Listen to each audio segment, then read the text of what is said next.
Hello everyone, আসসালামু আলাইকুম। সবাই কেমন আছেন? নিশ্চয়ই অনেক ভালো আছেন। আর হ্যাঁ, আমিও অনেক ভালো আছি। তো আজ আবার একটা নতুন রেসিপি নিয়ে চলে আসলাম। অনেক সময় কিন্তু কোনো প্রস্তুতি ছাড়াই কিছু রান্না করা লাগে। আর হ্যাঁ, ঠিক তেমনই একটা সন্ধ্যায় বাচ্চাটা বলল তেহেরি খাবে।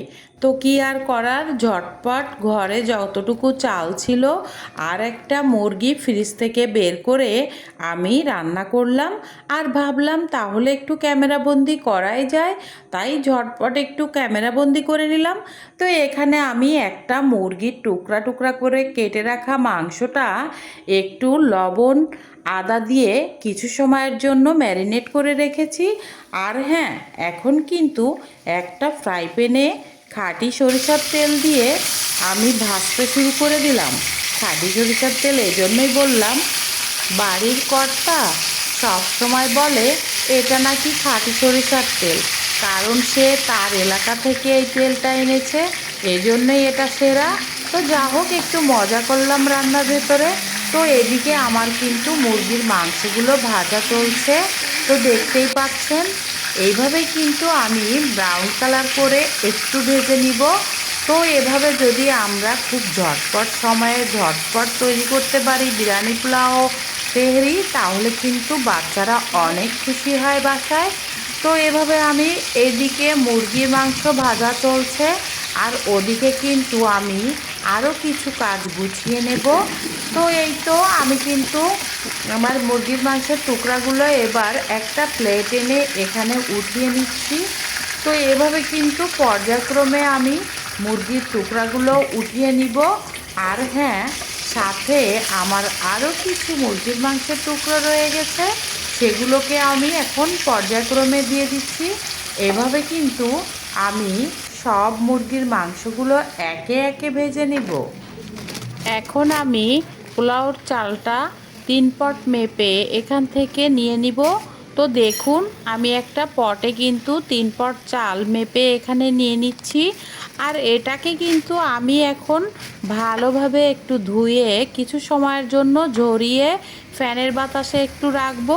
তো এখন আমি এটাকে ভালোভাবে ধুয়ে নিচ্ছি। ওদিকে মুরগির টুকরোগুলো ভেজে নেওয়া হচ্ছে, আর এদিকে আমি চাউলটাও কিন্তু রেডি করে ফেললাম। আর হ্যাঁ, এখন কিছু সময় আমি এটাকে একটু ঝরিয়ে রেখে দিব। আর এদিকে দেখুন, মুরগি ভাজাটা কিন্তু আমার হয়ে গিয়েছে।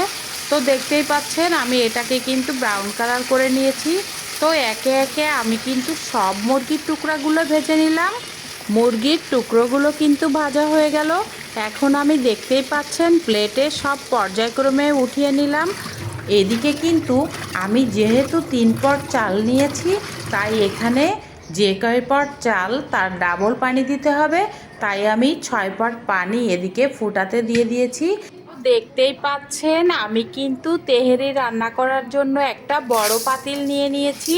আর এখানে কিন্তু ঝরানো চাউলগুলো আমি দিয়ে দিলাম। তো এখানে কিন্তু এখন আমি পর্যায়ক্রমে মুরগি সহ সব মশলাগুলো দিয়ে দিব।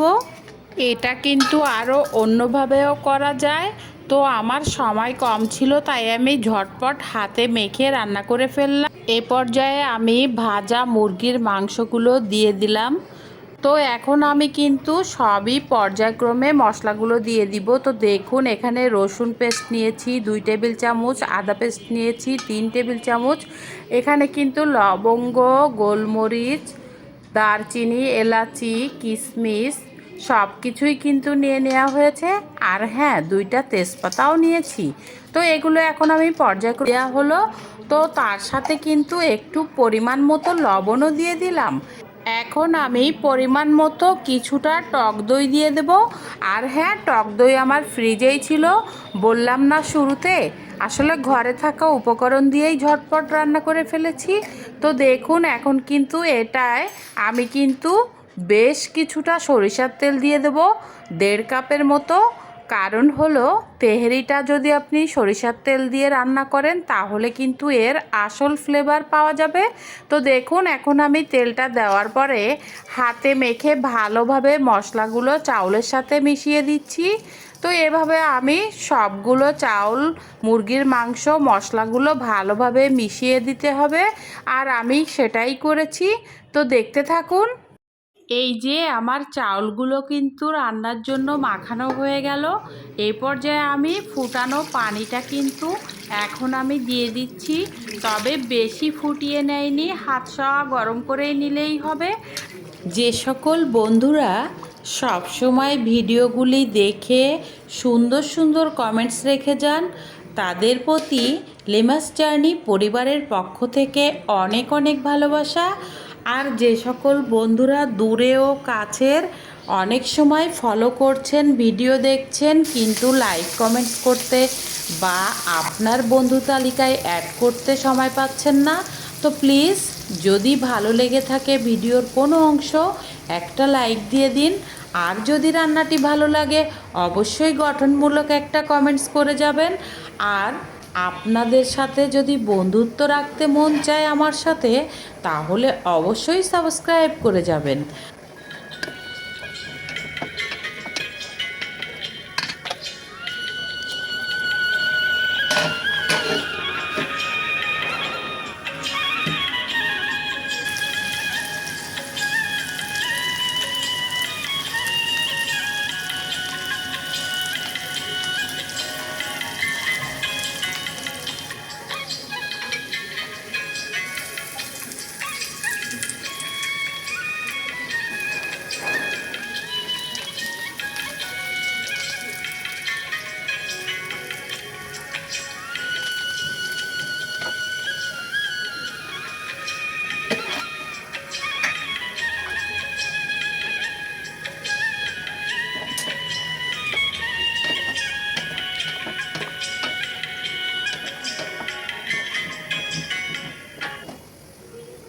এ পর্যায়ে আমার রান্নাটা কিন্তু হয়ে এসেছে।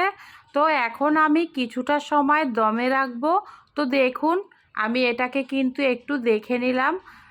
এখন আমি 20 মিনিটের মতো দমে রাখবো লো ফ্লেমে। তো দেখতেই পাচ্ছেন আমার রান্নাটা কিন্তু হয়ে এসেছে। তো এই তো আমি এ পর্যায়ে কিছু কাঁচামরিচ দিয়ে দিলাম। তো এখানে আমি 5-6 টুকরার মতো, তারও একটু বেশি কাঁচামরিচ দিয়ে দেওয়া হলো। তো এটাকে আমি ভালোভাবে নেড়ে চেড়ে একটু মিশিয়ে আবারও কিছু সময়ের জন্য ঢেকে দিব।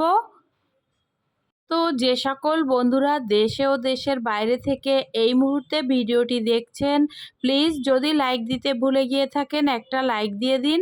আর যে সকল বন্ধুরা এখনও পর্যন্ত আমার লিমাস জার্নি পরিবারে যুক্ত হননি, যদি আপনাদের ভালো লাগে যুক্ত হয়ে যাবেন।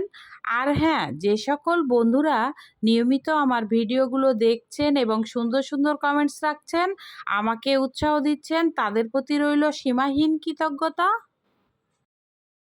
তো দেখুন কথা বলতে বলতে রান্নার শেষ পর্যায়ে চলে এসেছি। তো আমি এখানে 2 থেকে 3 চামচের মতো সামান্য ঘি দিয়ে দিলাম। ঘিটা না দিলেও চলতো, তেহারিতে সাধারণত ঘি না দিলেও চলে। তো যা হোক, নিজেরা খাবো একটু মজা করে, তাই একটু ঘির পরিমাণটাও একটু দিয়ে দিলাম। তো দেখুন আমার রান্নাটা কিন্তু হয়ে গিয়েছে। তো কিছু সময় আমি আবারও ঢাকনা দিয়ে ঢেকে রেখেছিলাম, একটু ভাতটা চেপে দিয়ে ঢাকনা দিয়ে ঢাকা হয়েছিল। তো এই যে দেখুন কেমন হয়েছে রান্নাটা। তো এ পর্যায়ে আমি কিন্তু একটা ডিশ বল নিয়ে এসেছি, এখানে কিন্তু আমি গরম গরম তেহারিটা উঠিয়ে নিচ্ছি।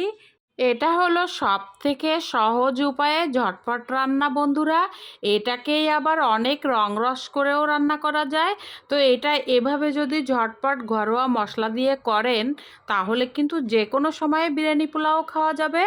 আর হ্যাঁ, এভাবে রান্না করে দেখবেন মুখে কিন্তু স্বাদ লেগে থাকবে।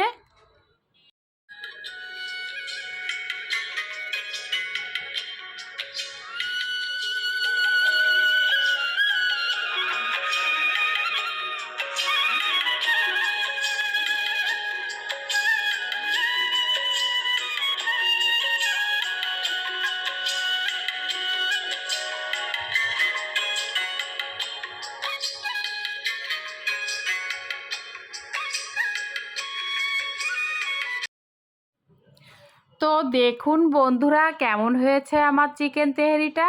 দেখুন ভাতটা কতটা ঝরঝরে হয়েছে। তো পরিমাণ মতো নিয়ম মেপে রান্না করলে কিন্তু যে কোনো মানুষই রান্না করতে পারে। আর এখন কিন্তু আমি বাকি পেঁয়াজ বেরেস্তাটা দিয়ে দিচ্ছি। তো দেখতে থাকুন।